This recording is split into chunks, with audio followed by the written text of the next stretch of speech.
내가 귀가 안 들린다고. 아니, 전부 다 들었다. 도시의 불빛이 반짝이는 고층 아파트. 그 집 거실 한쪽엔 늙은 엄마가 말없이 앉아 있었습니다. 가족의 식탁엔 대화도 눈맞춤도 없었죠. 마치 투명 인간처럼. 그러던 어느 밤 엄마는 곧 나갈 거잖아. 귀도 안 들리시는데 무슨 걱정이야. 할머니는 들었습니다. 귀가 안 들리는 척. 그날부터 시작된 연극. 하지만 그 귀에는 보청기가, 손엔 녹음기가 있었죠. 그리고 그녀는 가족의 모든 대화를 전부 저장하고 있었습니다. 사위의 도박, 딸의 배신, 독극물이 섞인 약까지. 그녀는 아무도 모르게 침묵 속에서 스파이가 되었습니다. 그리고 마지막 순간 그녀가 꺼낸 한마디는 모든 것을 뒤집어 버립니다. 이 이야기는 단순한 가족 갈등이 아닙니다. 늙었다고 무시당한 여자가 자신을 증명하는 통쾌한 복수극이자 모든 걸 잃은 여자의 삶이 다시 피어나는 감동 실화입니다. 이 스토리의 마지막 장면까지 절대 놓치지 마세요. 채널을 구독과 좋아요, 그리고 어디에서 보고 계신지 댓글로 남겨주세요.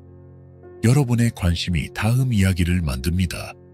서울 노원구의 38층 고층 아파트. 창문 밖으로는 도시의 불빛들이 반짝이지만 강소연 할머니의 마음은 점점 어두워지고 있었다. 75년의 세월을 살아온 그녀의 눈에서 빛이 사라져가고 있었다. 엄마, 식사하세요. 식탁에 앉은 딸 서연의 목소리가 희미하게 들렸다. 처음엔 그저 노화라고 생각했다. 하지만 날이 갈수록 이상했다. 딸의 목소리가 들리지 않는 게 아니라 그녀를 향한 말 자체가 줄어든 것이었다. 소연은 식탁에 앉아 숟가락을 들었다. 손자 민준이와 사위 도연은 휴대폰만 보고 있었다.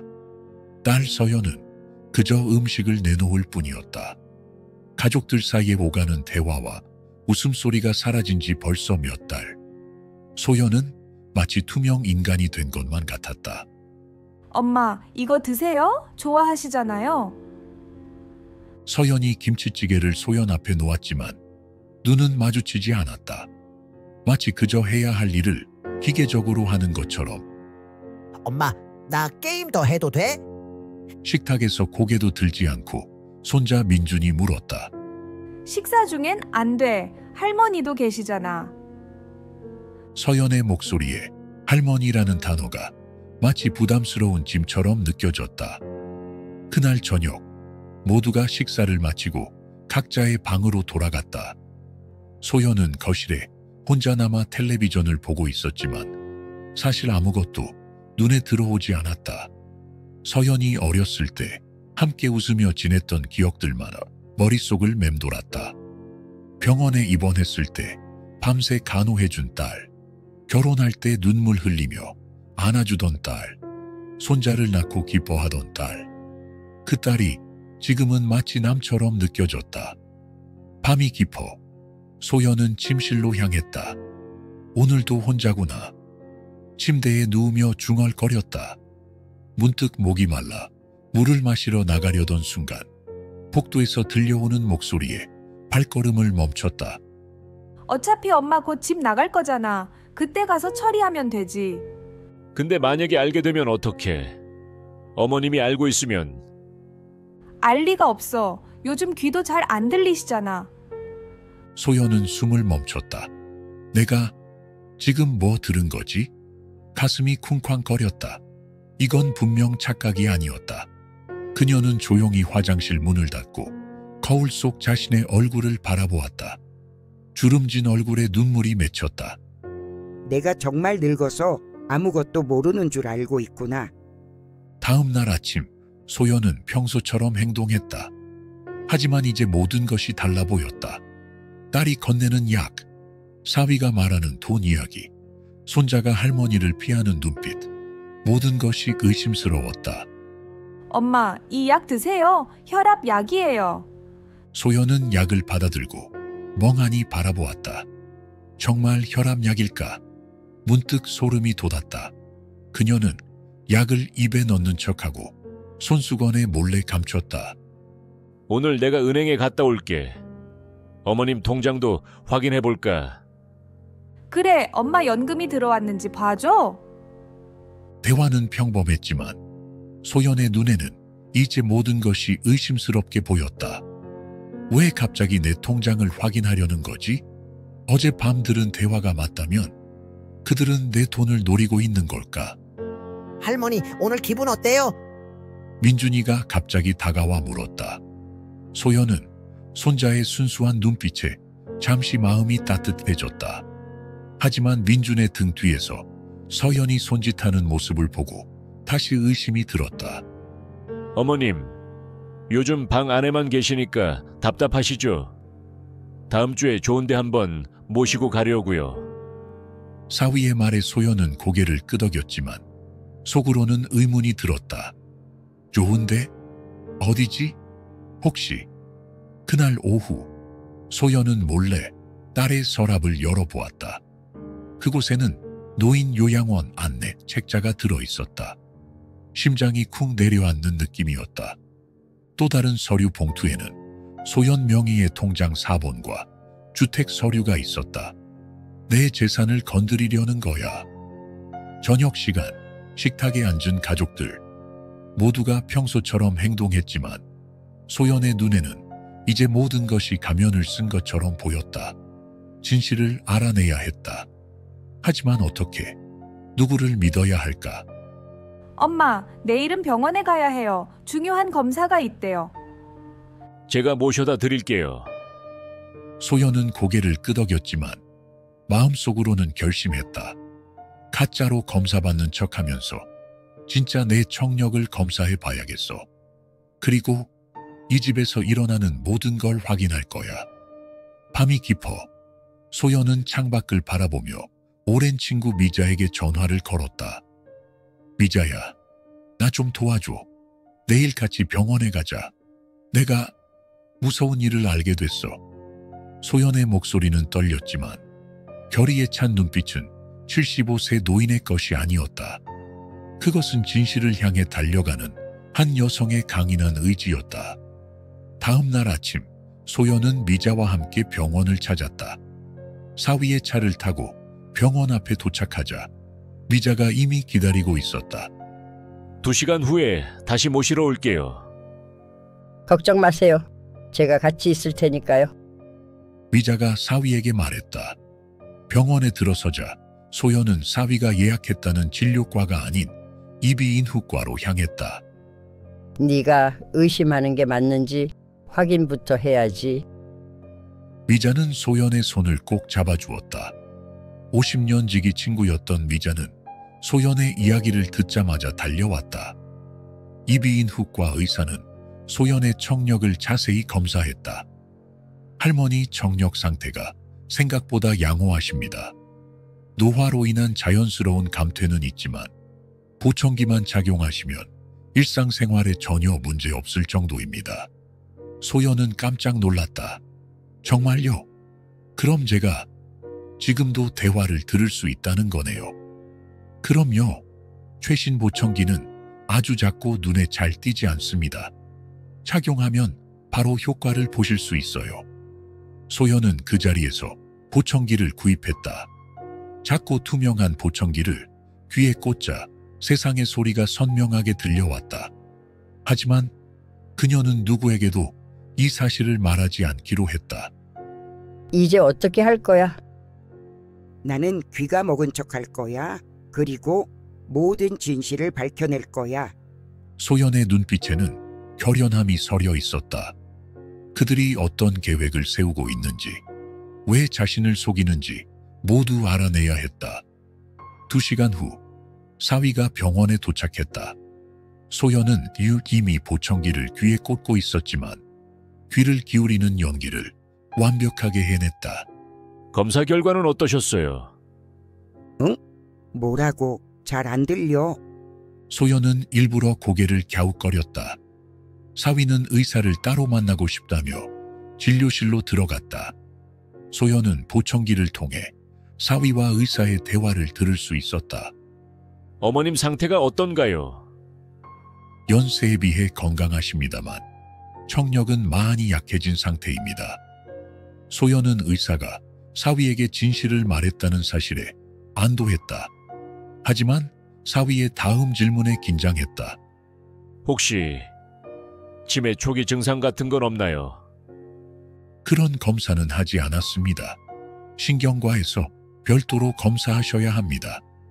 집으로 돌아오는 차 안에서 소연은 창밖만 바라보았다. 사위가 왜 치매를 언급했는지 의문이 들었다. 그들이 나를 정신적으로도 무능력하다고 증명하려는 걸까?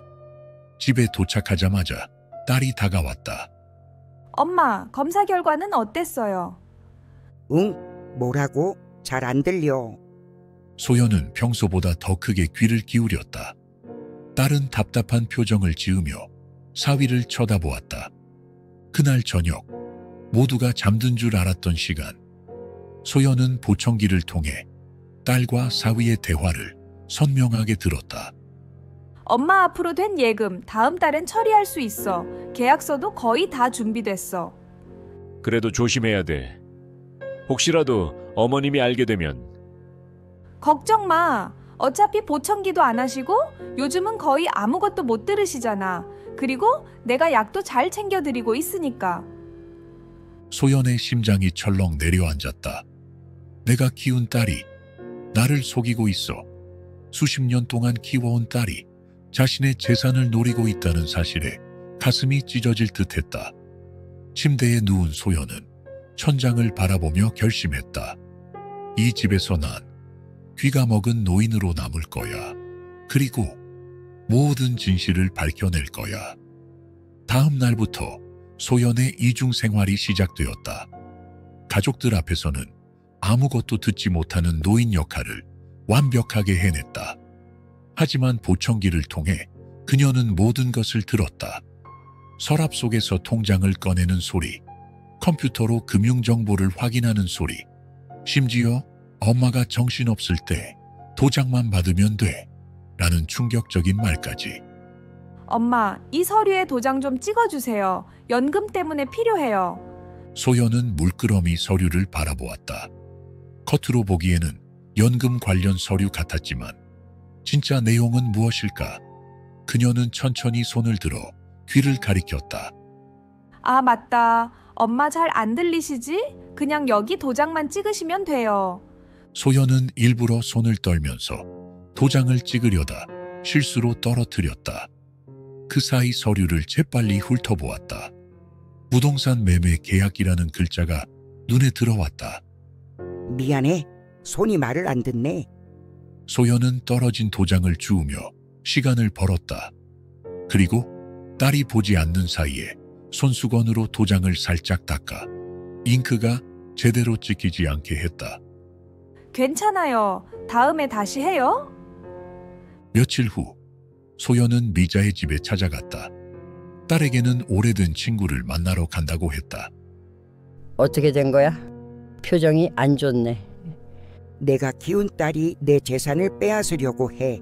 내 집, 내 통장, 모든 걸. 소연은 눈물을 흘리며 모든 이야기를 털어놓았다. 미자는 분노로 떨었다. 증거를 모아야 해. 그리고 법적으로 대응해야지. 내 조카가 변호사인데 한번 물어볼게. 소연은 고개를 끄덕였다. 근데 어떻게 증거를 모으지? 녹음이라도 해야 하나? 그래, 요즘 스마트폰으로 녹음하는 건 어렵지 않아. 내가 도와줄게. 그날부터 소연은 휴대폰을 항상 주머니에 넣고 다녔다. 딸과 사위가 대화할 때마다 녹음 버튼을 눌렀다. 처음에는 어색했지만 곧 익숙해졌다. 일주일이 지나고 소연은 충격적인 대화를 녹음했다. 이제 곧 서류 다 준비될 거야. 엄마 명의 집을 팔면 우리가 절반은 가질 수 있어. 그냥 다 가져도 되지 않을까? 어차피 엄마는 요양원에 들어가실 텐데. 너무 욕심 부리지 마. 언니한테도 조금은 줘야지. 소연은 눈물을 참으며 녹음을 계속했다. 그들이 언급한 언니는 소연의 둘째 딸인 지연이었다. 해외에 살고 있어 자주 만나지 못했지만 전화로는 자주 연락하던 딸이었다. 지연이도 이 계획에 가담한 거야. 소연은 마음이 무너졌다. 하지만 확실히 알기 위해 그날 밤 지연에게 전화를 걸었다. 엄마, 무슨 일이에요? 이 시간에 전화하시다니. 그냥 네 목소리가 듣고 싶어서. 엄마, 목소리가 이상해요. 무슨 일 있어요? 소연은 잠시 망설였다. 지연에게 모든 걸 말해야 할까? 하지만 만약 지연도 그 계획에 가담했다면 언니가 요즘 엄마 재산에 대해 뭐라고 하던? 네? 무슨 말씀이세요? 지연의 당혹스러운 목소리에서 소연은 그녀가 아무것도 모른다는 사실을 직감했다. 아니, 그냥 물어본 거야. 서연이가 요양원 얘기를 하더라고. 무슨 요양원이요? 엄마, 무슨 일인지 솔직히 말해주세요. 소연은 깊은 한숨을 내쉬었다. 지연에게 모든 걸 말하고 싶었지만 아직은 아니었다. 더 확실한 증거가 필요했다. 아니야, 오해한 것 같아. 나중에 다시 전화할게. 전화를 끊은 소연은 결심했다. 더 이상은 혼자 싸우지 않을 것이다. 이제는 지연, 미자, 그리고 필요하다면 법의 도움을 받아 자신의 권리를 지켜낼 것이다. 그날 밤 소연은 노트에 계획을 적었다. 첫 번째, 더 많은 증거 수집하기. 두 번째, 지연이에게 진실 말하기. 세 번째째, 법적 대응 준비하기. 인생의 황홍이에 자신이 키운 딸에게 배신당한 아픔은 견디기 어려웠지만 소연은 이제 두려움 대신 분노를 느꼈다. 내가 귀가 멀었다고, 늙었다고 무시하면 안 돼. 이 싸움에서 지지 않을 거야. 거짓으로 귀가 멀었다는 연기를 시작한 지 3주째. 소연은 점점 완벽한 귀먹은 노인 역할을 해냈다. 가족들이 자신을 속이면 속일수록 소연은 더 많은 진실을 알아갔다. 어느 맑은 오후, 소연은 아파트 베란다에 앉아 뜨개질을 하고 있었다. 겉으로는 평화로운 모습이었지만 귀에는 보청기를 꽂고 거실에서 이야기하는 딸과 사위의 대화를 또렷이 듣고 있었다. 변호사가 말하길 엄마 정신감정이 필요하대. 법적으로 문제가 생길 수 있대. 정신감정이라니. 그건 좀 어렵지 않아. 어머님이 거부하시면 어떡해. 걱정 마. 엄마가 알 필요 없어. 그냥 일반 검진이라고 하면 돼. 내일 약속 잡아뒀어. 소연의 손가락이 떨렸다. 정신감정이라니. 나를 정신이 온전하지 않다고 증명하려는 거구나. 그녀는 침착하게 휴대폰의 녹음 버튼을 눌렀다. 이제 증거는 10개가 넘었다. 엄마, 내일 병원에 가요. 정기 검진이에요. 응? 병원? 아프지도 않은데? 소연은 고개를 갸웃거리며 귀를 기울였다. 그리고 일부러 물을 쏟아 옷을 적셨다. 어머, 옷이 다 젖었네. 갈아입어요. 미안해, 손이 말을 안 들어. 소연은 천천히 일어나 방으로 향했다. 옷을 갈아입는다는 핑계로 서둘러 미자에게 문자를 보냈다. 미자야, 내일 도움이 필요해. 딸이 나를 정신감정 받게 하려고 해. 밤이 깊어 소연은 창밖을 바라보며 생각에 잠겼다. 자신이 평생 모은 재산은 결코 적지 않았다. 슬아의 2딸을 위해 모아둔 아파트와 예금, 그리고 몇 년 전 남편이 남긴 보험금까지. 이 모든 것이 또 서연의 욕심을 자극한 걸까? 다음 날 아침, 소연은 미자와 함께 약속했던 장소로 향했다. 서연이 데려간 병원은 예상대로 정신과였다. 강소연님, 오늘은 간단한 인지검사만 할 예정입니다. 엄마, 이건 그냥 건강검진이에요. 걱정하지 마세요. 서연이 달콤한 목소리로 말했지만 소연은 이미 그들의 계획을 알고 있었다. 그녀는 미자와 눈짓을 주고받았다. 박사님, 제가 소연 씨의 오랜 친구입니다. 이 검사가 정확히 무엇인지 설명해 주시겠어요? 의사는 당황한 기색을 보였다. 이건 일반적인 노인성 인지 기능 검사입니다. 치매 초기 증상을 발견하기 위한. 아, 그렇군요. 그런데 소연 씨는 최근에 종합검진을 받았고 인지기능에 문제가 없다는 결과가 나왔어요. 그 서류를 보여드릴까요? 미자는 가방에서 서류를 꺼냈다. 그것은 소연이 며칠 전 몰래 받았던 정식 정신과 검사 결과였다. 정상 인지 기능, 나이에 비해 우수한 기억력이라는 소견이 적혀 있었다. 이게 무슨... 엄마, 언제 이런 검사를 받았어요? 서연의 얼굴이 창백해졌다. 소연은 천천히 고개를 들었다. 서연아, 이제 그만 연기하자. 내가 무슨 계획을 세우고 있는지 다 알고 있어. 처음으로 소연은 귀가 멀었다는 연기를 멈추고 또렷한 목소리로 말했다. 서연은 놀란 표정을 감추지 못했다. 엄마, 무슨 말씀을 하시는 거예요? 네가 내 재산을 가로채려고 한다는 것, 내 남편과 함께 나를 요양원에 보내려고 한다는 것 모두 알아. 소연의 목소리는 떨리지 않았다. 병원을 나온 그들은 근처 카페로 자리를 옮겼다. 미자는 조용히 자리를 비켜주었다. 엄마, 오해하신 거예요. 우리는 그저 엄마를 잘 모시려고. 거짓말 그만해. 내가 다 녹음했어. 소연은 휴대폰을 꺼내 녹음 파일을 재생했다. 서연과 사위가 소연의 재산을 어떻게 나눌지 계획하는 대화가 또렷이 들렸다. 서연의 얼굴이 하얗게 질렸다. 엄마, 이건 내가 설명할게요. 설명할 필요 없어. 이제 난 지연이와 살 거야. 내 계획대로 이 집에서 나갈 테니 걱정 마. 소연은 일어나려 했지만 서연이 그녀의 손을 붙잡았다. 엄마, 잠깐만요. 제발. 사실은 사위가 도박빚이 있어요. 우리가 파산 직전이에요. 도연이 친구들이 우리를 협박하고 있어요. 어쩔 수 없었어요. 소연은 딸의 눈을 바라봤다. 그 눈에는 진실이 담겨 있었다. 공포와 불안, 그리고 죄책감. 소연의 마음이 흔들렸다. 왜 솔직하게 말하지 않았니? 내가 그렇게 무서운 엄마였니? 엄마 돈을 빌리려고 했는데 엄마가 절대 도박빚은 갚아주지 않을 거라고 생각했어요. 우리는 정말 절박했어요. 소연은 깊은 한숨을 내쉬었다. 진실을 알게 되니 마음이 더 아팠다. 재산을 지키는 문제를 넘어 이제 딸의 가정을 지켜야 할지도 모르는 상황이 되었다. 그날 저녁, 소연은 미자의 집에서 하룻밤을 보내기로 했다. 혼자만의 시간이 필요했다. 아무리 생각해도 이해할 수 없었다. 왜 딸은 도움을 청하지 않았을까? 왜 이렇게 비열한 방법을 택한 걸까? 어떻게 할 거야?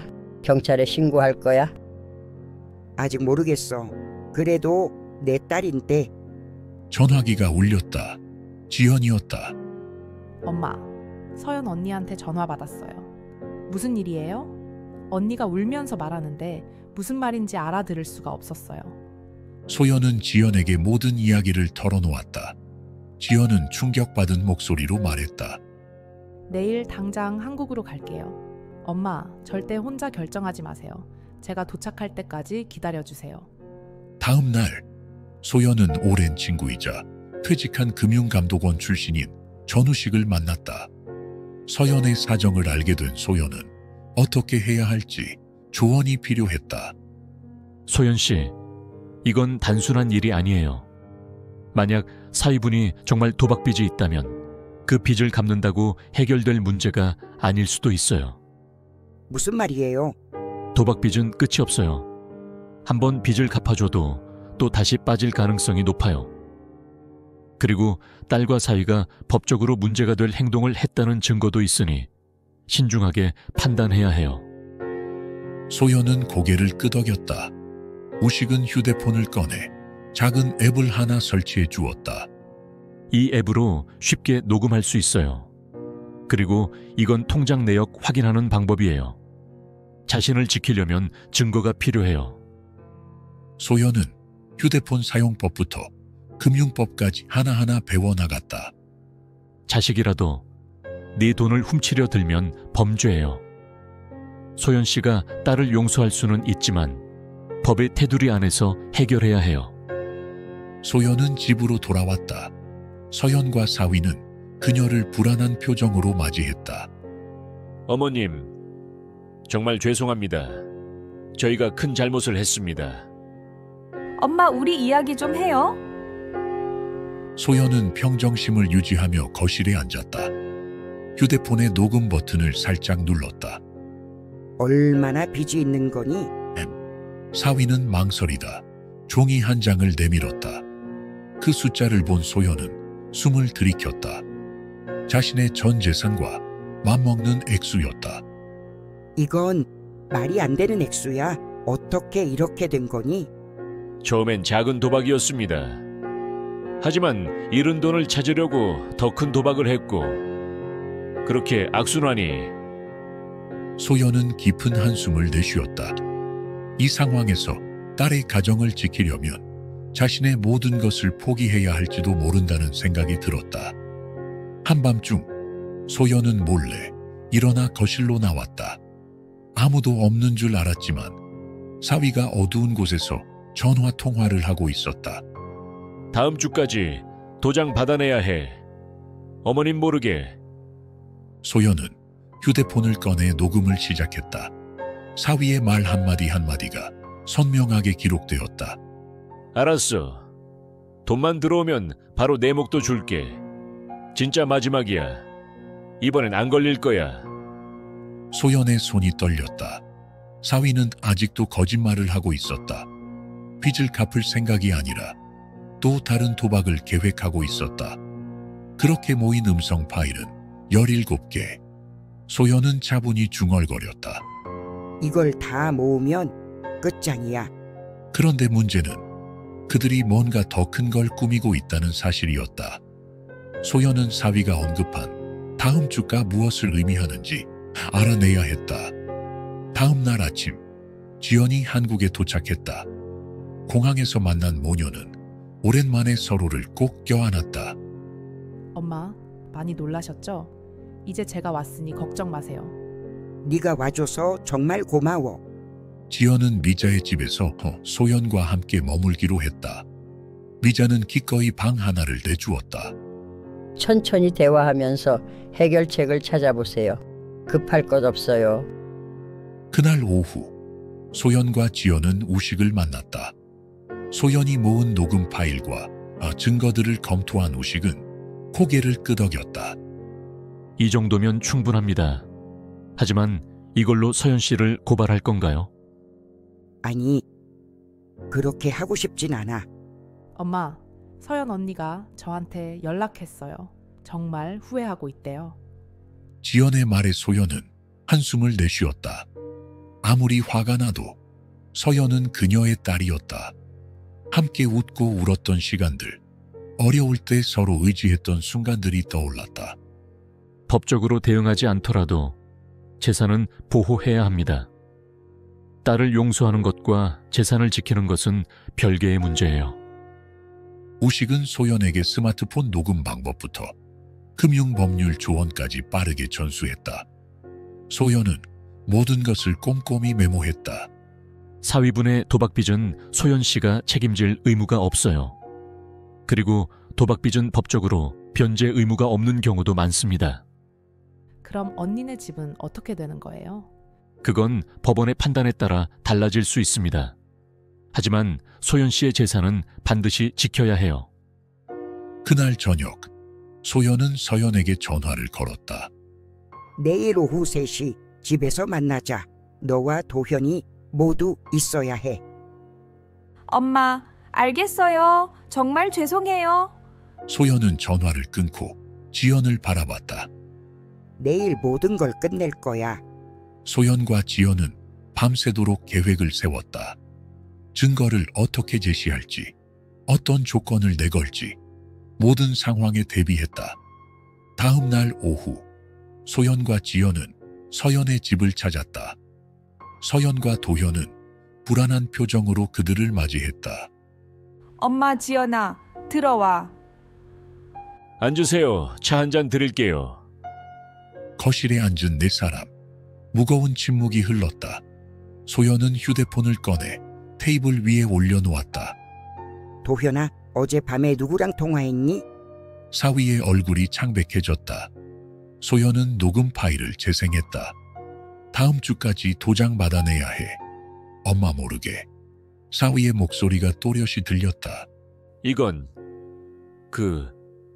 설명할 수 있습니다. 더 설명할 것 없다. 난 모든 걸 알고 있어.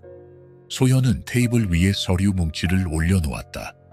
그것은 사위의 도박 이력, 빚 내역, 그리고 그들이 계획했던 재산 이전 서류의 사본이었다. 엄마, 우리가 정말 잘못했어요. 하지만 정말 다른 방법이 없었어요. 다른 방법이 없었다고? 나한테 솔직하게 말하는 게 그렇게 어려웠니? 언니, 어떻게 이럴 수 있어? 우리 엄마가 얼마나 고생하셨는데. 서연은 고개를 숙인 채 흐느꼈다. 도현은 아무 말도 하지 못했다. 이제부터 내 조건을 말할게. 소연은 준비해온 계약서를 꺼냈다. 그것은 3가지 조건이 담긴 문서였다. 첫째, 도현이는 도박 중독 치료를 받을 것. 둘째, 내 재산은 절대 건드리지 않을 것. 셋째, 도박 빚은 너희가 스스로 해결할 것. 엄마, 그 돈이 어디 있어요? 그건 너희 문제야. 내가 평생 모은 돈으로 너희 도박 빚을 갚을 순 없어. 소연의 단호한 목소리에 서연과 도현은 말문이 막혔다. 지연이 말을 이었다. 엄마가 이 계약서에 서명하시면 우리는 법적 조치를 취하지 않을게요. 하지만 앞으로 한 번이라도 비슷한 일이 생기면 이 증거들로 바로 경찰에 신고할 거예요. 서연과 도현은 천천히 계약서에 서명했다. 무거운 침묵 속에서 펜소리만 들렸다. 정말 죄송합니다. 제가 모든 책임을 지겠습니다. 도현의 목소리는 떨렸다. 소연은 그를 똑바로 바라봤다. 책임을 진다는 건 지금까지의 잘못을 인정하고 앞으로 바르게 사는 거예요. 도박은 이제 끝이에요. 네, 약속드립니다. 소연은 일어섰다. 지연이 그녀의 팔을 잡아주었다. 서연아, 난 너희 집에서 더 이상 살지 않을 거야. 지연이와 함께 새로운 곳에서 시작할 거야. 엄마, 제발 용서해 주세요. 서연은 울면서 소연의 손을 잡았다. 소연은 잠시 딸을 바라보았다. 분노, 실망, 그리고 사랑이 뒤엉킨 복잡한 감정이 그녀를 휩쓸었다. 용서는 시간이 필요해. 하지만 넌 여전히 내 딸이야. 소연은 서연의 이마에 가볍게 키스했다. 그리고 지연과 함께 그 집을 나섰다. 밖으로 나온 소연은 깊은 숨을 들이마셨다. 맑은 하늘이 그녀를 방였다. 75년의 인생에서 이렇게 무거운 결정을 내린 적은 없었다. 엄마, 괜찮으세요? 응, 이제 괜찮아질 거야. 집으로 돌아가는 길, 소연은 창밖의 풍경을 바라보았다. 이제 그녀 앞에는 새로운 인생이 펼쳐져 있었다. 귀가 들리지 않는 척했던 비밀스러운 나날들은 끝났다. 이제는 당당하게 자신의 목소리를 내고 자신의 삶을 살아갈 시간이었다. 소연은 일기장을 꺼내 적었다. 오늘 나는 75년 만에 진정한 내 목소리를 찾았다. 이제 더 이상 침묵하지 않을 것이다.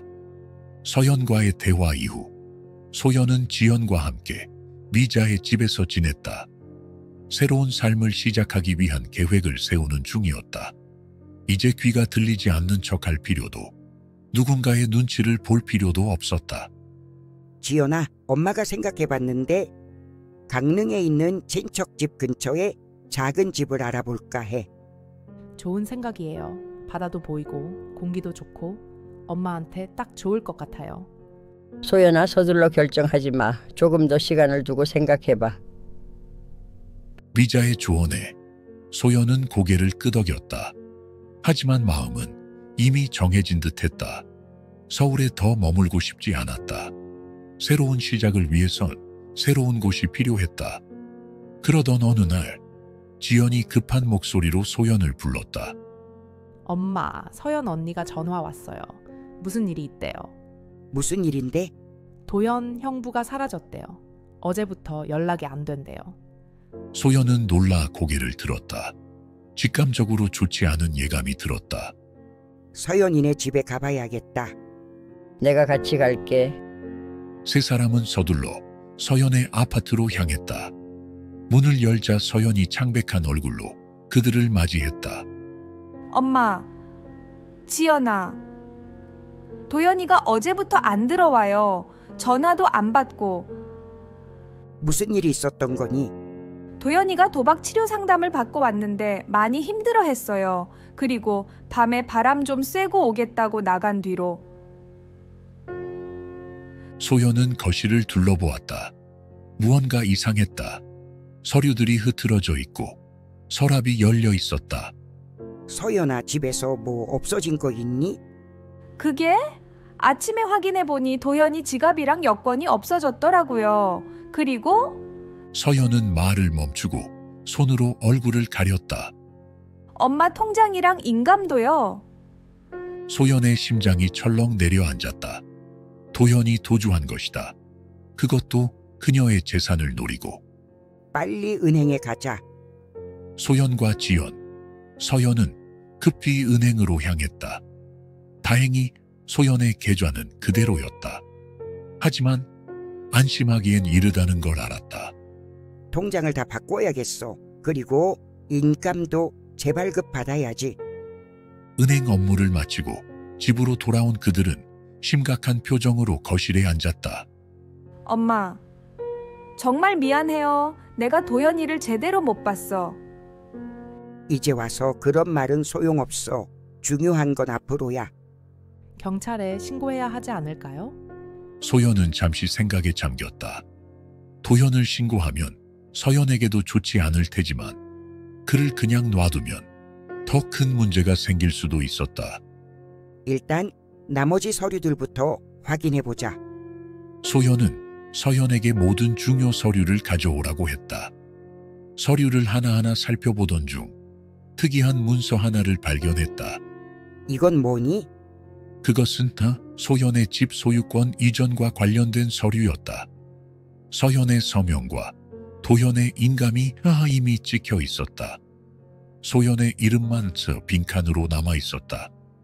이건 도연이가 준비한 거예요. 저도 오늘 처음 봐요. 이게 무슨 형부는 엄마 집까지 노렸던 거야. 소연은 천천히 그 서류를 살펴보았다. 마지막 페이지에 작은 글씨로 적힌 문장이 눈에 들어왔다. 이제 곧 엄마는 없을 거야. 소연의 등줄기로 소름이 돋았다. 이건 단순한 사기가 아니었다. 더 위험한 무언가가 숨겨져 있었다. 서연아, 도현이 최근에 이상한 행동 없었니? 약이나 음식 같은 거. 서연의 얼굴이 창백해졌다. 도연이가 요즘 엄마 약을 직접 챙겨준다고 했어요. 그리고 차도 특별히 끓여서. 지연아, 내 가방 좀 가져와. 소연은 가방에서 작은 병을 꺼냈다. 그 안에는 그동안 그녀가 먹지 않고 모아둔 알약들이 들어있었다. 이걸 분석해봐야겠어. 그날 저녁 소연은 우식에게 연락했다. 모든 상황을 설명하고 도움을 요청했다. 이건 심각한 문제군요. 제 지인 중에 약학 전문가가 있어요. 그 약을 분석해달라고 부탁해 볼게요. 소연은 더는 망설이지 않았다. 이 상황을 혼자 해결할 수 없다는 것을 깨달았다. 우식씨, 내일 저녁에 우리 집으로 와주세요. 노인회 회원들도 불러서 함께 이야기해봐야겠어요. 좋아요. 제가 변호사 친구도 데려올게요. 다음 날 소연은 계획을 세웠다. 이제 숨기고 기다리는 전략은 그만두고 적극적으로 대응할 시간이었다. 서연아, 오늘 저녁에 사람들이 올 거야. 중요한 이야기가 있으니 집에 있어. 누가 오는데요? 곧 알게 될 거야. 소연은 손자의 방으로 향했다. 민준이는 태블릿으로 게임을 하고 있었다. 민준아, 할머니가 좀 물어볼 게 있어. 네, 할머니. 아빠가 할머니 약이나 음식에 뭐 넣는 거 본 적 있니? 민주는 잠시 망설이다 고개를 끄덕였다. 아빠가 할머니 차에 항상 하얀 가루를 넣었어요. 할머니 건강에 좋은 약이라고 했는데 그 가루 어디 있는지 알아? 아빠 서랍에 있어요. 근데 열쇠로 잠가뒀어요. 소연은 민준에게 고맙다고 말한 뒤 도현의 서재로 향했다. 서랍은 잠겨 있었지만 소연은 예전에 봤던 열쇠 비밀 장소를 기억했다. 책장 뒤편에서 열쇠를 찾아 서랍을 열자 작은 약병이 보였다. 라벨은 떼어져 있었지만 분명 처방약은 아니었다. 이것도 분석해 봐야겠군. 그날 저녁 소연의 집 거실에는 여러 사람이 모였다. 우식과 그의 변호사 친구, 노인회 회원들, 그리고 지역의사까지. 서연은 당황한 표정으로 그들을 바라보았다. 엄마, 이게 다 무슨 일이에요? 진실을 밝힐 시간이야. 소연은 모인 사람들 앞에서 시작부터 지금까지의 모든 이야기를 털어놓았다. 귀가 들리지 않는 척했던 일, 녹음한 대화들, 도현의 도박빚, 그리고 최근 발견한 수상한 약까지. 소연 씨가 모아둔 약을 분석한 결과입니다. 우식은 종이 한 장을 꺼내 읽었다. 이 약에는 강력한 수면제와 함께 장기간 섭취 시 간 손상을 일으킬 수 있는 성분이 포함되어 있습니다. 방 안이 순간 조용해졌다. 서연의 얼굴에서 핏기가 가셨다. 이건? 말도 안 돼. 도현이가 그럴 리가? 그리고 서재에서 발견한 가루는 더 심각합니다. 이건 천천히 신체 기능을 저하시키는 독성 물질입니다. 엄마, 저는 정말 몰랐어요. 믿어주세요. 소연은 서연을 바라보았다. 딸의 눈에는 진실된 충격과 공포가 서려 있었다. 소연은 마음 한구석이 무거워졌다. 서연도 피해자였을지 모른다. 서연아, 네가 이 모든 일에 가담했는지는 알 수 없어. 하지만 확실한 건 도현이가 나를 해치려고 했다는 거야. 변호사가 말을 이었다. 이 정도 증거면 경찰에 신고할 수 있습니다. 살인 미수죄로 처벌받을 수 있어요. 엄마, 어떻게? 내가 어떻게 이런 사람과? 서연은 오열했다. 소연은 천천히 딸 곁으로 다가가 그녀의 어깨를 감쌌다. 이제 알았으니 함께 해결하자. 우선 도현이를 찾아야 해. 그날 밤 서연은 도현의 친구들에게 연락했다. 그중 한 명이 도현이 인천공항에서 목격되었다는 정보를 주었다. 도현이가 해외로 도망가려는 것 같아요. 바로 경찰에 신고하겠습니다. 출국 금지 조치를 요청할게요. 다음 날 아침 경찰로부터 연락이 왔다. 도현은 출국 직전에 체포되었다고 했다. 소연의 통장과 인감, 그리고 대량의 현금을 소지하고 있었다. 이제 끝났구나. 소연은 깊은 한숨을 내쉬었다. 이 모든 악몽 같은 시간이 마침내 끝났다는 사실이 실감나지 않았다. 그녀는 거실 창밖을 바라보았다. 새로운 시작을 할 시간이었다. 서연아, 난 정말 강릉으로 갈 거야. 새 출발을 하고 싶어. 엄마, 정말 가시는 거예요? 저는 넌 내 삶을 살아야지. 이제 도현은 없어. 내 인생을 다시 시작할 시간이야. 저도 다시 시작하고 싶어요. 민준이랑 함께. 소연은 서연의 손을 잡았다. 많은 상처가 있었지만 그래도 그녀는 딸이었다. 시간이 지나면 치유될 수 있을 것이다. 지연아, 네, 엄마. 네가 강릉에 있는 집 알아봐줘. 작지만 정원이 있는 집으로 라벤더와 장미를 심고 싶어. 지연은 미소 지으며 고개를 끄덕였다. 소연은 창밖의 하늘을 바라보았다. 75년의 인생에서 이렇게 큰 변화를 맞이하는 것은 처음이었지만 두렵지 않았다. 이제 그녀는 자신의 목소리로, 자신의 귀로, 자신만의 삶을 살아갈 준비가 되어 있었다. 한 달 후, 소연의 새로운 삶이 시작되었다. 강릉의 조용한 주택가에 위치한 그녀의 새 집은 작지만 따스했다. 넓진 않지만 아담한 정원에는 라벤더와 장미가 막 심어진 상태였다. 지연아, 저 화분 좀 이쪽으로 옮겨볼까? 네, 엄마. 햇빛이 더 잘 들어오는 곳이 좋겠죠. 지연은 일주일 동안 휴가를 내고 엄마의 이사를 도왔다. 소박하지만 아늑한 집은 소연의 새 출발에 완벽했다. 엄마, 오늘 저녁에 이웃분들이 인사하러 오신대요.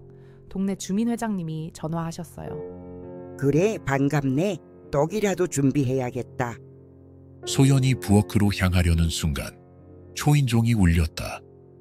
누구실까? 아직 시간도 안 됐는데. 지연이 문을 열자 서연이 민준이와 함께 서 있었다. 얼굴은 창백했지만 예전보다 건강해 보였다. 엄마, 지연아, 우리가 왔어. 할머니, 새 집이에요? 소연은 잠시 놀랐지만 이내 미소 지었다. 손자 민준이가 그녀에게 달려와 안겼다. 그래, 우리 민준이 할머니 집에 온 걸 환영해. 거실에 모인 네 사람. 서연은 어색하게 손을 맞잡고 있었다. 엄마, 갑자기 찾아와서 미안해요. 하지만 꼭 할 말이 있었어요. 무슨 일이니? 도현이가 재판을 앞두고 있어요. 변호사가 정신감정을 요청했대요. 그렇구나. 저도 이제 다시 시작하려고 해요. 회사에 복직 신청했고 민준이와 함께 작은 아파트로 이사할 계획이에요. 소연은 고개를 끄덕였다. 서연의 눈에는 진실된 후회와 결심이 담겨 있었다. 그리고 엄마한테 정말 사과하고 싶어요. 내가 정말 큰 잘못을 했어요. 도연 말에 휘둘려서 엄마를 속이고 심지어 엄마 건강까지 위협할 뻔했어. 서연의 목소리가 떨렸다. 소연은 천천히 일어나 딸 옆에 앉았다. 서연아, 난 이미 너를 용서했어. 네가 모든 걸 알고도 가담한 게 아니라는 걸 알아. 하지만 엄마, 전 의심했어야 했어요. 좀 더 신경 썼어야 했는데. 이제 그만 자책해. 중요한 건 앞으로야. 서연은 눈물을 닦으며 고개를 끄덕였다. 지연이 차를 가져왔다. 네 사람은 조용히 차를 마시며 이야기를 나눴다.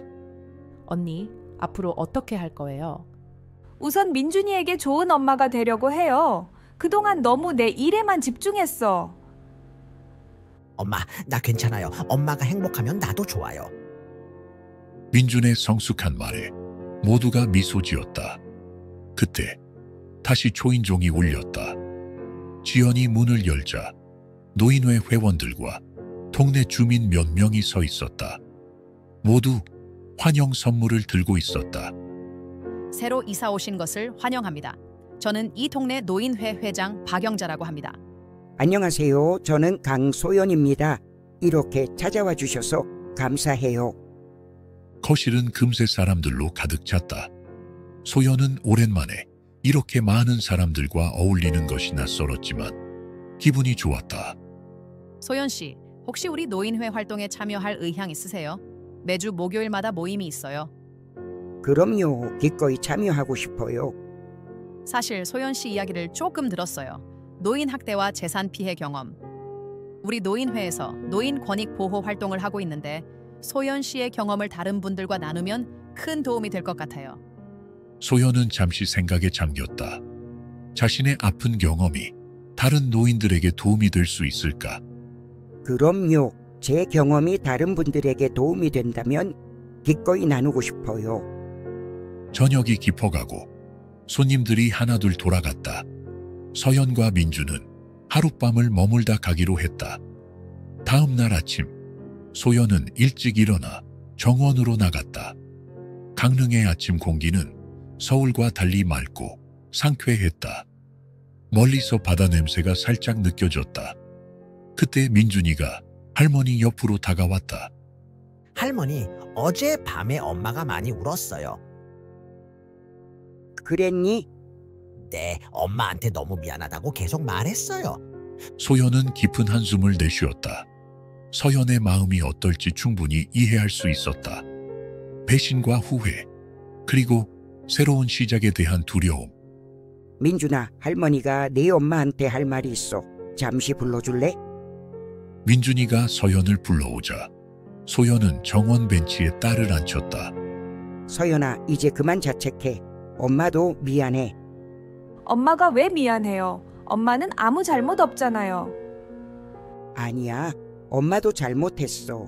너희들에게 솔직하게 말하지 않고 귀가 안 들린다고 속이고 몰래 녹음하고 그런 방식으로 진실을 알아내려 한 건 옳지 않았어. 하지만 엄마는 자신을 지키기 위해 그러신 거잖아요. 그래도 가족 간의 비밀과 속임수가 오가는 건 옳지 않아. 엄마가 처음부터 내게 모든 걸 솔직하게 말했더라면 이런 일까지 오지 않았을지도 몰라. 서연은 할 말을 잃은 듯했다. 소연은 딸의 손을 꼭 잡았다. 이제부터는 솔직하게 지내자. 힘든 일이 있으면 숨기지 말고 서로 도와주고. 네, 엄마. 약속할게요. 두 사람은 오랫동안 벤치에 앉아 이야기를 나눴다.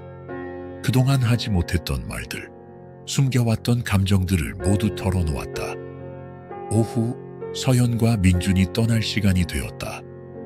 엄마, 다음 주에 또 올게요. 그때는 제가 요리해 올게요. 그래, 기다릴게. 할머니, 다음엔 같이 바다가요. 소연은 손자를 꼭 안아주었다. 서연이 문 앞에서 망설이는 듯했다. 엄마, 한 가지 부탁이 있어요. 뭐니? 가정법원에서 도연이 재판이 있어요. 증인으로 나와주실 수 있으세요? 제가 모든 책임을 지고 싶지만 엄마의 증언이 필요해요. 소연은 잠시 생각에 잠겼다. 도연을 다시 만나고 싶지 않았지만 이것이 모든 일을 완전히 마무리할 수 있는 기회였다. 그래, 갈게. 끝까지 책임져야지. 한 주 후 소연은 서울 가정법원에 섰다. 법정에서 그녀는 모든 경험을 담담하게 증언했다. 귀가 들리지 않는 척했던 일, 도연의 계획을 알게 된 과정, 그리고 그가 자신의 건강을 위협했던 일까지. 법정에서 도연과 눈이 마주쳤다. 그의 눈에는 후회보다는 분노가 서려 있었다. 하지만 소연은 더 이상 두렵지 않았다. 저는 이 자리에서 한 사람으로서, 한 엄마로서, 그리고 한 할머니로서 말하고 싶습니다. 제가 늙었다고 해서, 귀가 잘 들리지 않는다고 해서 무시당하고 학대받을 이유는 없습니다. 판사는 소연의 말에 깊이 공감하는 듯했다. 최종적으로 도연은 사기와 상해 미수죄로 실형을 선고받았다. 서울에서의 일을 마치고 강릉으로 돌아온 소연은 깊은 안도감을 느꼈다. 이제 진정한 의미의 새 출발을 할 수 있었다. 노인회 활동도 활발히 참여하게 된 소연은 자신의 경험을 바탕으로 노인 권익 보호 강연을 하기도 했다. 많은 노인들이 그녀의 이야기에 공감하고 용기를 얻었다. 소연 씨 덕분에 우리 노인회 회원들이 많이 달라졌어요. 자신의 권리를 주장하는 법을 배우고 가족들과도 더 솔직하게 소통하게 됐어요. 어느 날 아침, 소연은 정원에서 차를 마시며 일기를 쓰고 있었다. 그때 초인종이 울렸다. 문을 열자 서연이 울면서 서 있었다. 엄마, 다시 시작할 수 있을까요? 서연의 얼굴은 눈물로 젖어 있었지만 그 눈빛에는 결의가 담겨 있었다. 소연은 잠시 딸을 바라보다가 조용히 문을 더 활짝 열어 그녀를 안으로 들였다. 어서 들어오렴. 차 한잔 하자. 부엌에서 차를 준비하는 동안 서연은 거실에 앉아 주변을 둘러보았다. 소연의 새 집은 아담했지만 따뜻한 기운이 감돌았다.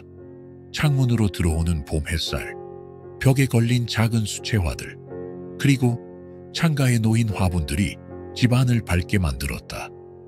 엄마 집이 정말 예뻐요. 그래, 아직 완전히 정리되진 않았지만 나름 만족해. 소연이 차를 들고 와서 서연 앞에 내려놓았다. 둘은 잠시 침묵 속에서 차만 마셨다. 엄마, 저 민준이와 함께 이사했어요. 작은 아파트지만 우리한테는 충분해요. 그랬구나. 민준이는 학교는 어때? 전학시켰어요. 처음엔 적응이 힘들었지만 이제는 새 친구들도 사귀고 잘 지내요. 소연은 고개를 끄덕였다. 서연이 깊은 숨을 들이쉬었다. 엄마, 사실 오늘 온 이유는 제가 상담을 받기 시작했어요. 심리 상담이요. 도현이와의 일, 그리고 엄마에게 한 일. 제가 왜 그렇게 행동했는지 이해하고 싶었어요. 소연은 차를 내려놓고 딸을 바라보았다. 상담사가 말하길 제가 도현이에게 심리적으로 종속되어 있었대요. 그의 판단을 제 것보다 더 신뢰하고 그가 하는 모든 일이 옳다고 여겼던 거죠. 그게 제가 엄마한테까지 그런 끔찍한 짓을 하게 된 이유예요. 서연아, 아니에요, 엄마. 변명하려는 게 아니에요. 제 잘못이에요. 어떤 이유로든 엄마를 그렇게 대한 건 용서받을 수 없는 일이에요. 하지만 제가 왜 그랬는지 이해하고 앞으로는 절대 그러지 않도록 노력하고 있어요. 소연은 천천히 일어나 서연 옆에 앉았다. 그리고 저도 조심스럽게 딸의 손을 잡았다. 이젠 내 말부터 들어줄래? 서연은 울먹이며 고개를 끄덕였다. 난 평생 너희들을 위해 살았어. 너와 지연이가 행복하길 바라면서 때로는 너무 엄격했을 수도 있고 때로는 내 방식만 고집했을 수도 있어. 완벽한 엄마는 아니었지. 소연은 창밖을 바라보며 말을 이었다. 하지만 한 가지 확실한 건 내가 너희를 너무 사랑한다는 거야. 지금도 앞으로도. 엄마, 서연아, 난 너를 이미 용서했어. 진심으로. 이제 네가 너 자신을 용서할 차례야. 서연의 눈에서 눈물이 흘러내렸다. 소연은 딸을 부드럽게 안아주었다. 우리 이제 진짜로 다시 시작하자. 서로 솔직하게, 서로 존중하면서. 네, 엄마. 정말 감사해요. 사랑해요. 두 사람은 오랫동안 서로를 안고 있었다. 창밖에서는 봄바람이 불어와 라벤더 향기를 실어왔다. 며칠 후 소연의 집에는 큰 식탁이 놓였다. 서연과 민준, 지연이 모두도 모인 가족 식사 자리였다. 오랜만에 한자리에 모인 가족들은 웃음과 이야기로 시간을 보냈다. 할머니, 이 집에 놀러 와도 돼요? 주말마다요. 물론이지. 할머니가 내 방도 하나 마련해 놓을게. 엄마, 저도 한 달에 한 번은 꼭 올게요. 서울에서 일하느라 자주는 못 오지만. 지연아, 고마워. 네가 있어서 우리 가족이 다시 모일 수 있었어. 식사를 마친 후 소연은 정원으로 모두를 불렀다. 그곳에는 새로 심은 장미가 활짝 피어 있었다. 이 장미들은 우리 가족을 상징해 각자 다른 색깔이지만 함께 어우러져 아름다운 정원을 만들어내지. 가족들은 정원에 서서 장미를 감상했다. 서로 다른 색의 장미들이 봄바람에 살랑거렸다. 이젠 내 말부터 들어줄래? 이 질문은 이제 더 이상 비난이나 원망의 의미가 아니었다. 그것은 서로의 이야기에 귀 기울이고 서로를 이해하고 서로를 존중하자는 약속이었다. 소연의 눈가에 띄어 주름이 잡히며 미소가 번졌다. 75년의 세월 동안 그녀는 많은 것을 보고 듣고 경험했다.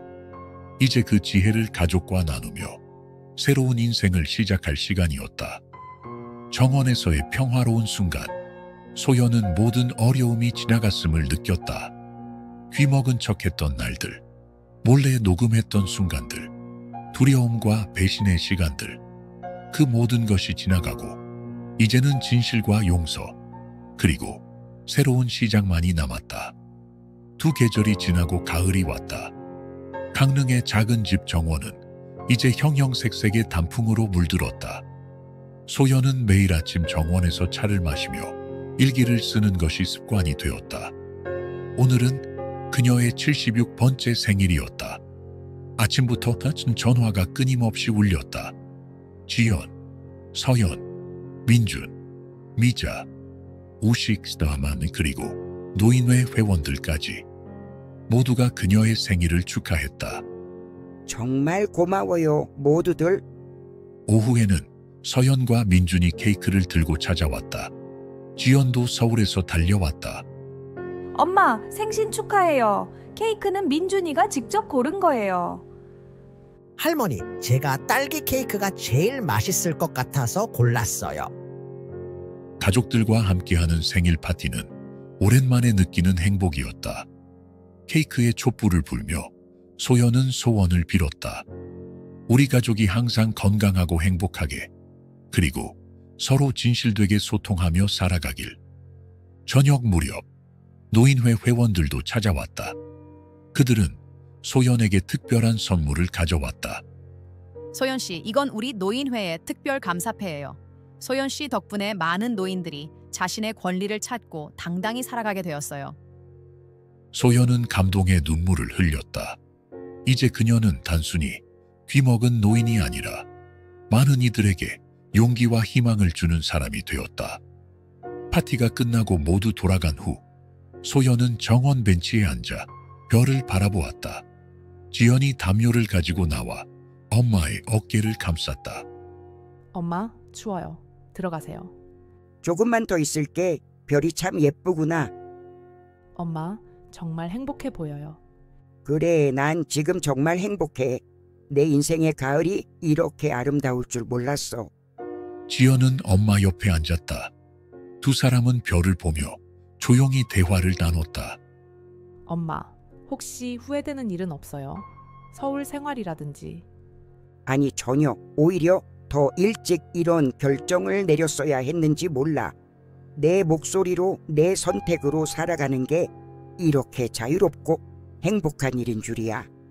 엄마, 정말 대단해요. 그 나이에 모든 것을 바꾸고 새 출발을 하다니.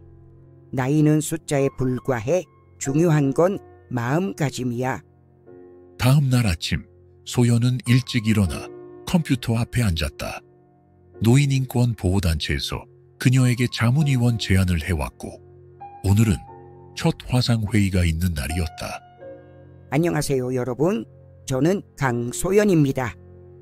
화면 속 여러 전문가들이 소연을 반갑게 맞이했다. 그들은 소연의 경험과 지혜를 높이 평가했다. 강소연님의 사례는 많은 노인들에게 용기를 주고 있습니다. 오늘 회의에서는 노인 재산 보호와 관련된 새로운 가이드라인에 대해 논의할 예정입니다. 소연은 자신의 경험을 바탕으로 의견을 제시했다. 그녀의 이야기는 설득력이 있었고 많은 이들이 공감했다. 노인들이 자신의 목소리를 낼 수 있는 환경을 만드는 것이 중요합니다. 단순히 법적 보호를 넘어서 가족 내에서의 소통과 존중이 기본이 되어야 합니다. 회의가 끝난 후 소연은 정원으로 나가 꽃에 물을 주었다. 그때 스마트폰이 울렸다. 서연이었다. 엄마, 좋은 소식이 있어요. 제가 새 직장을 구했어요. 노인복지센터에서 일하게 됐어요. 정말 축하해, 서연아. 내게 딱 맞는 일일 것 같아. 엄마 덕분이에요. 엄마가 겪은 일을 보면서 저도 노인들을 돕는 일을 하고 싶다고 생각했어요. 소연은 딸의 변화에 감동했다. 서연은 이제 자신의 실수를 인정하고 그것을 바탕으로 더 나은 사람이 되기 위해 노력하고 있었다. 네가 자랑스러워, 서연아. 가을이 깊어가면서 소연의 일상은 더욱 풍요로워졌다. 노인회 활동, 자문위원 일, 가족과의 시간, 그리고 정원 가꾸기까지. 그녀의 하루는 의미 있는 순간들로 가득 찼다. 어느 날 지역 신문사에서 그녀의 이야기를 듣고 인터뷰를 요청해 왔다. 노인 학대 경험에서 권익보호운동가로 강소연 씨의 이야기라는 제목의 기사가 실릴 예정이었다. 제 이야기가 다른 노인들에게 도움이 된다면 기꺼이 인터뷰하겠습니다.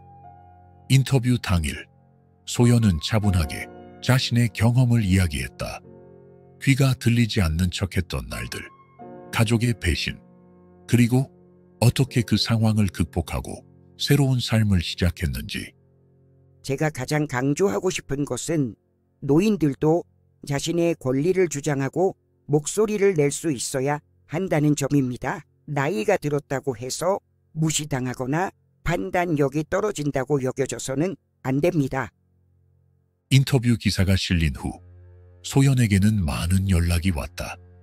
비슷한 경험을 한 노인들, 그들의 가족들, 노인복지단체들까지 모두가 그녀의 용기에 감사하고 조언을 구했다. 내가 이렇게 많은 사람들에게 도움이 될 줄은 몰랐네. 겨울이 오고 소연의 정원은 하얀 눈으로 덮였다. 크리스마스를 앞두고 가족들이 모두 그녀의 집에 모였다. 서연, 민준, 지연, 그리고 이번에는 미자도 함께했다. 거실에는 작은 크리스마스 트리가 놓였고 벽난로에는 따뜻한 불이 타오르고 있었다. 소연은 핫초코를 나누어주며 미소 지었다. 우리 가족이 이렇게 모이니 정말 행복하구나. 엄마, 우리가 준비한 선물이 있어요. 서연은 작은 상자를 내밀었다. 소연이 열어보니 그 안에는 아름다운 보청기가 들어있었다. 하지만 이번에는 숨기기 위한 것이 아니라 더 잘 듣기 위한 것이었다. 이제 엄마는 우리 이야기를 더 잘 들을 수 있을 거예요. 그리고 우리도 엄마 이야기를 더 잘 들을게요. 소연은 감동에 눈물을 흘렸다. 이 보청기는 단순한 청각 보조기구가 아니라 가족 간의 새로운 약속의 상징이었다. 고마워, 정말 고마워. 그날 밤 소연은 창가에 서서 눈 내리는 정원을 바라보았다. 76년의 세월, 그 중에서도 특히 지난 1년은 그녀의 인생에서 가장 변화무쌍하고 의미 있는 시간이었다. 그녀는 이제 더 이상 귀먹은 노인이 아니었다. 그녀는 자신의 목소리를 찾고 자신의 권리를 지키고 다른 이들에게 영감을 주는 강인한 여성이었다. 소연은 일기장을 펼쳐 마지막 페이지에 썼다. 나는 이제 모든 것을 듣는다. 새소리, 바람소리, 가족의 웃음소리, 그리고 가장 중요하게도 나 자신의 목소리를. 창밖에서는 눈이 계속 내렸고 강릉의 작은 집은 따뜻한 사랑과 진실로 가득 찼다. 소연의 여정은 이제 막 시작되었다. 76세의 나이에 그녀는 진정한 자신을 발견하고 자신의 삶을 당당히 살아가는 법을 배웠다. 그리고 그 모든 것은 그녀가 귀를 열고 진실을 들었기 때문에 가능했다. 귀가 들리지 않는 척했던 할머니의 이야기, 기억과 진실의 관점에서 바라보면 참 의미심장하지 않나요? 세월이 흘러도 진실은 결국 모습을 드러내고 우리는 그 진실과 함께 새로운 시작을 맞이하게 됩니다. 이 이야기를 준비하면서 문득 이런 생각이 들었어요. 우리가 가장 두려워하는 건 어쩌면 소외감, 그 누구에게도 들리지 않는 목소리일지도 모릅니다. 소연 할머니처럼 침묵 속에서도 자신의 목소리를 지켜낸다는 것, 그것이야말로 진정한 용기가 아닐까요? 여러분은 이 이야기를 듣고 어떤 감정을 느끼셨나요? 혹시 주변에 진심으로 귀 기울여 주지 않아 마음이 아팠던 경험이 있으신가요? 아니면 다음 누군가의 말에 진심으로 귀 기울이지 못했던 순간이 떠오르시나요? 여러분의 소중한 생각과 경험을 댓글로 나눠주세요. 지금 이 영상을 어디서 보고 계신가요? 댓글로 알려주세요. 구독과 좋아요를 누르시면 매주 여러분의 마음을 따뜻하게 위로하는 감동 스토리를 가장 먼저 만나보실 수 있습니다. 또한 다음 이야기의 주제 선정에도 여러분의 의견이 반영된답니다. 여러분의 하루가 누군가에게 온전히 귀 기울여주고 또 누군가가 여러분의 이야기에 귀 기울여주는 따뜻한 순간으로 가득하길 바랍니다. 다음 이야기에서 다시 만나요.